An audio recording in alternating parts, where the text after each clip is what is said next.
Bonjour à tous, c'est le Major Gérald, l'officier des sports du 1er régiment étranger à Aubagne. On se retrouve pour une nouvelle vidéo que la Légion étrangère vous propose sur la préparation physique et sportive du combattant.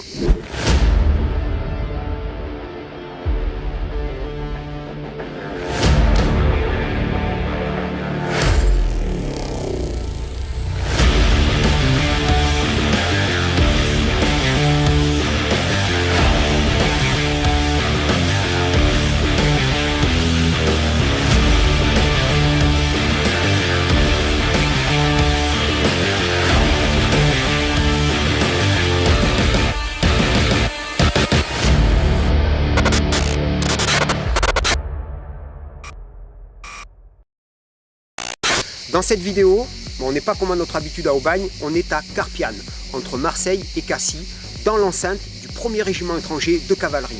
C'est un régiment opérationnel spécialisé dans les blindés et dans les chars de combat.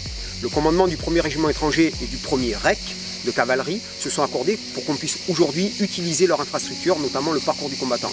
Ça n'a pas posé de réels soucis puisque le régiment, qui est un régiment opérationnel, est actuellement engagé dans le cadre de l'opération Barkhane au Mali.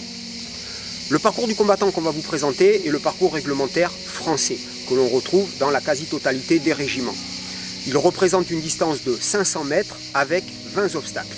Les obstacles qui constituent ce parcours du combattant sont essentiellement la représentation des difficultés que le combattant va rencontrer au cours de sa progression. On va avoir des obstacles en hauteur, en profondeur et en longueur, de manière à mettre le combattant dans toutes les difficultés lorsqu'il va être engagé en situation de combat. Malgré que le parcours du combattant a une distance réglementaire, des obstacles réglementaires avec des dimensions réglementaires, chaque parcours a sa performance et son chrono. Parce que tout simplement, les nivellements du terrain et les différences de construction font qu'un chrono d'un parcours à un autre ne sera jamais le même. C'est pour ça qu'aujourd'hui, on va uniquement faire l'instruction sur ce parcours sur les obstacles hauts. On vous présentera le franchissement de l'échelle de rail, qui est l'obstacle numéro 8 du parcours. On fera plus tard une instruction sur le parcours du combattant du 4e régiment étranger à Castelnaudary, qui est l'école de la Légion étrangère. Pourquoi? Parce qu'il est une référence. Parce que tout le monde, tous les légionnaires, au cours de leur carrière, de leur formation initiale ou de leur stage qu'ils vont faire au cours de leur carrière, vont évoluer et faire des chronos sur ce parcours. Donc c'est une référence. Alors, le parcours du combattant, c'est une épreuve très complète qui nécessite un échauffement très complet. Voilà, l'ensemble du corps est sollicité, il faut vraiment être très bien échauffé avant de démarrer un chrono ou une étude d'obstacle au parcours du combattant. Là, on va faire l'étude d'obstacle de l'obstacle numéro 8, qui est l'échelle de rail. C'est un obstacle qui est dit obstacle haut.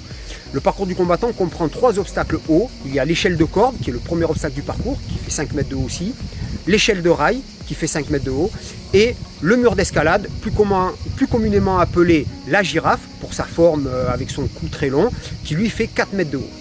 Pour chaque obstacle, il existe une technique utilitaire qui est faite pour le combattant, en considérant qu'il est chargé, équipé, fatigué, et il existe une technique compétition, où là on va chercher à aller le plus vite possible, gagner du temps. Voilà, je vais vous présenter les deux techniques, une technique utilitaire et une technique compétition sur l'obstacle de l'échelle de rail. Très bien, donc là j'ai franchi les 7 obstacles, j'arrive devant l'échelle de rail. Donc je me présente ici, je pose un pied ici sur le premier rail et une main sur les rails ici. Je dois toujours avoir 3 points d'appui. Et là je vais progresser en alterné. Une jambe, un bras, une jambe, un bras. Je dégage bien les genoux vers l'extérieur de manière à éviter ici, si je suis tout droit, de venir frapper. Parce que là c'est douloureux, pour la suite c'est compliqué après. Et là je continue ma progression. Comme ça jusqu'en haut, je souffle bien, je pousse sur les jambes.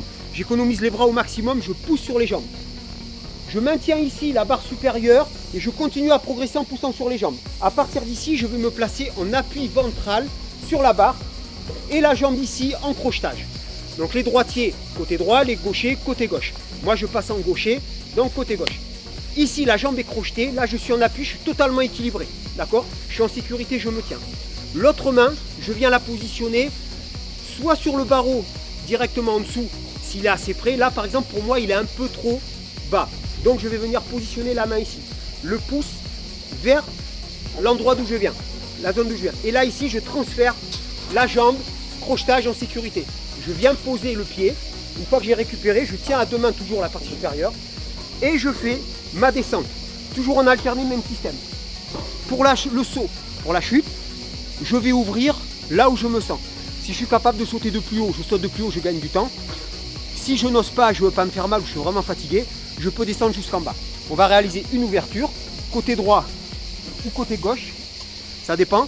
Mais si vous êtes équipé avec l'armement, il faudra ouvrir du côté droit si vous êtes droitier pour utiliser votre arme. Et là ici, je saute dans l'axe de progression, réception 4 membres. Et je reprends. Alors le franchissement technique compétition, son avantage c'est qu'il permet un gain de temps considérable parce qu'on va sauter d'en haut de l'échelle. Le léger inconvénient c'est qu'il demande beaucoup d'énergie suite à la réception que l'on va faire. Musculairement c'est assez intense. Donc là je vais devoir pousser vraiment de ma façon énergique sur les jambes pour monter le plus vite possible, arriver en haut et faire ce qu'on appelle un passage en drapeau. Pourquoi un drapeau? Parce qu'on considère que le rail ici vertical c'est un mât et que mon corps c'est un drapeau et que je vais passer par-dessus et franchir l'obstacle. Et en l'air, je dois effectuer un quart de rotation pour me resituer dans l'axe. Voilà. Donc c'est une technique qui est assez périlleuse. C'est là qu'elle demande une notion de cran, ce qu'on a parlé tout à l'heure sur les aspects psychologiques du parcours du combattant. Et elle est très très efficace chronométriquement. Mais par contre, voilà, elle impose une notion de risque et elle consomme de l'énergie. Découpage technique, franchissement compétition. Donc déjà j'arrive, là je vais vraiment pousser sur les jambes pour gagner du temps. Là c'est dynamique.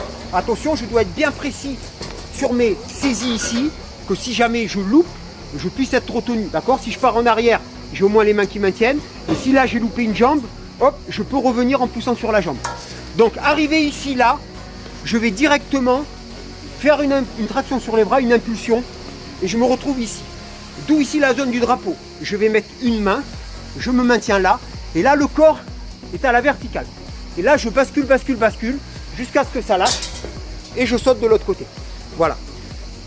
Alors bien sûr, le gain de temps est considérable parce qu'on va franchir en sautant. Par contre, il y a une partie de risque, on peut se faire mal et bien sûr, ça entame les cuisses parce qu'il y a de la réception. Voilà. Cette épreuve est considérée comme une des épreuves les plus difficiles du monde pour les raisons qui sont les suivantes. Il y a plusieurs paramètres qu'il faut prendre en considération. Dans un premier temps, on va prendre le paramètre du point de vue physique. Sur le plan physique, il doit avoir pour l'individu un développement poussé des qualités physiques de puissance, de résistance et de coordination motrice, ce qui correspond à un entraînement particulier. Ensuite, du point de vue physiologique, la durée de l'effort et l'intensité de l'effort, si on veut mettre le maximum, faire la meilleure performance possible, vont faire que ça va épuiser complètement les réserves énergétiques de l'organisme.